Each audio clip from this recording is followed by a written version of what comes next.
ஆண்டவராய் இயேசு கிறிஸ்துவின் நாமத்தினால் உங்கள் யாவருக்கும் என்னுடைய அன்பான வாழ்த்துக்களையும் நன்றிகளையும் தெரிவித்துக் கொள்கிறேன். பின்பு அந்த ஊழியக்காரன் தன் எஜமானுடைய ஒட்டகங்களில் 10 ஒட்டகங்களை தன்னோடே கொண்டு போனான். தன் எஜமானுடைய சகல உச்சிதமான பொருட்களும் அவன் கையில் இருந்தன. அவன் எழுந்து புறப்பட்டு போய்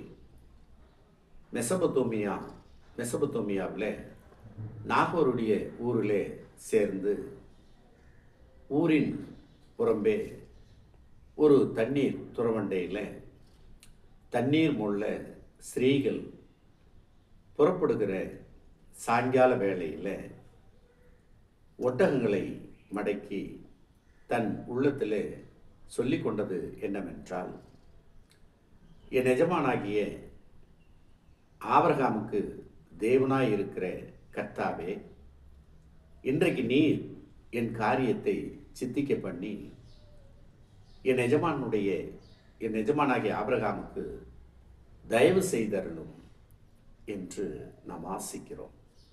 எலெயாசர் ஆபிரகாமுக்காக தன்னுடைய பணி சிறக்க தேவனுடைய சமூகத்தில் மனதிற்குள்ளே விண்ணப்பம் பண்ணுற காரியத்தை நாம் அறிகின்றோம். தேவனுக்கு நாம் நன்றி சொல்லுவோம்.